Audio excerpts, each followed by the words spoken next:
So when you're new at something, let's say a sport or a job or anything you're doing new, what do you do to get better?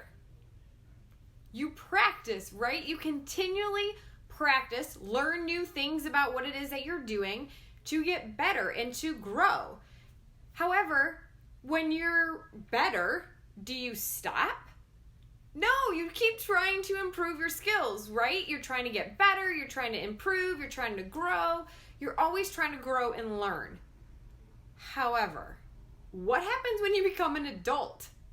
I think a lot of times after we finish school, all of a sudden we think, okay, I'm done with the school, I'm done with the books, I'm done learning, I'm done growing. We just stop because we don't think that there's anything more to learn. Not that we don't think that there's anything more to learn, but probably some of us are just tired of school. Let's just be honest. We're tired of school and being forced to learn things that maybe were required by our major or things of that nature. But then you get into your job, you get into your marriage, you start raising children, and you get overwhelmed, and you're tired, and you're bored, and you're frustrated, and you're fighting, and all these things start to happen, and then you're not growing anymore. You're just living. You're just reacting to how everything comes to you. And today I wanted to share with you just quickly some things that have really helped me. One, learn to know that, of course, I don't obviously know it all, but two, really encourage me to help grow and help continue to improve. And if you have things that have helped you continue to grow as a person, in a marriage, in a job, please put it in the comments below, because I'm not going to know everything there is, and you are going to have some ideas that you can share with the rest of this community that will help them as well. I'm going to share a few things that have worked for me and that I really enjoy and love, but it's always great to hear other people's perspectives and point of view, and I want to hear from you as well, because I would love to know what has helped you along the way.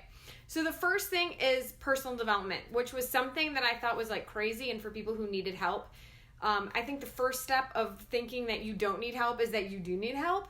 And one of my favorite personal development things to do each morning is listen to, it's called a Darren Daily, and it's by Darren Hardy. And I will put links to everything below so that way you can check all this stuff out. But it is a 3 to 5 minute audio Monday through Fridays that you get free sent to your inbox. I usually listen to them while I'm getting ready in the morning or eating lunch or eating breakfast. And the girls listen to them with me sometimes or in the car. But they're great because they're little bits of personal development, positivity, motivation, really just encouragement to help you continue on this path that you've been called to by God. And so I think that is just awesome, and I want to share that with you. The other thing is, it's called She Works His Way. It is for women. It started out with women entrepreneurs, but really any woman who works or stays at home. It's really for women anywhere. It's called She Works His Way, and you can look at them on social media or you can go to their website. But I really love that they are God first, family second, business, job, career, activities, whatever else third. They have an app. It's a few dollars. You can pay for the app, and they have devotionals every morning that are awesome. They have a membership subscription that you can do that I belong to, and they have trainings every month that I love to plug into. Some are biblically based, some are business based, some are just Q&A, and they are a great variety of personal and professional development and to help with your faith, to make sure that the success that you're seeking is not worldly success, right? You're learning to view things through God's lens and what He has for you and the passion that He has for you in your life, and to help live that out. The other thing that I wanted to share with you was something that I think is super important. Even if you have a good marriage, don't you want to make it better? If you have a bad marriage, don't you want to improve your marriage? I think there's always something that we can be doing to improve what we're doing in our marriage to help talk to each other better. My husband and I were just recently given, it's called a couples checkup. I'm pretty sure that's just the name of the website. Again, information below. But it's called Couples Checkup, and I think it was like $35 to take this like survey, if you will. I think it took us like 20 minutes. He did one, I did one, we did them independently. We answered some questions about our marriage, and then it gave us a 16-page report on different areas and ranked us about kind of where we both answered these certain questions, what were our strengths, what were our weaknesses, and then tips about what we could talk about.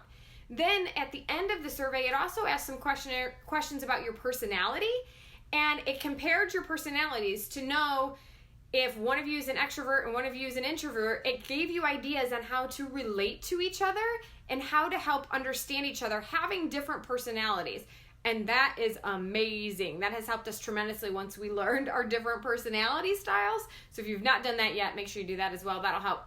But knowing your different personality styles is definitely helpful. But I definitely recommend going to take the couples checkup just because it will help improve communication. It'll help improve your marriage. Gives you something to talk about, where to start. And then it's not how one person feels versus another. It's really comparing. You can look at the sheet. It's black and white. And it tells you specifically what areas you need to discuss. The other thing is about parenting, right? It's so hard to be a parent, and I definitely do not have all the answers because parenting is hard. However, it is so great to have a resource. If you have not checked out Growing Families International, do it. They are amazing. They have like parenting courses from birth all the way through teenage years at different levels. There are groups that do them locally. You can see if you have a group locally, or all of the videos are online. And so I think it's really important. Wes and I have done some of those. Honestly, we have not plugged in as much as we should. We'd like to go back and review and do some next ones as our girls are getting older. But what's great about these parenting classes is, one, it is Christian-based teaching. The second is, it's not like how your parents did it, how my parents did it, and then we fight about it. It's like, okay, this is Christian biblical teaching on how we want to raise our kids. How do we make this work in our household? So you're not like fighting against each other to decide whose way is better. You're looking at objective biblical teaching, ideas and tips on how to raise your children, discipline, that helping them grow up, learn God's word, and grow to be independent people. So I think those are all great ways for you guys to just have some ideas as far as plugging into trainings to improve. However, I think the hardest part to all of this is time. I think we all want to be better. I think we all want to improve relationships, marriage, our parenting, jobs, whatever it may be. But it's hard. It's really hard to find the time. However, you will find the time for things that you think are important. And that just means it's going to have to be scheduled. If it's something you really want to do, something you really want to work on, it's going to take time and effort. You can't just hope that things get better. You have to make sure that they do get better. So that does take some required time and effort in scheduling. So if I can help you out with any of these resources that I talked about today, please let me know. If I can help you out with learning how to schedule or block out time, I would love to do that as well. Look forward to hearing from you, and I hope you guys have a fantastic day. Cannot wait to read the comments and see what ideas you have for the rest of the community. Talk to you later. Bye.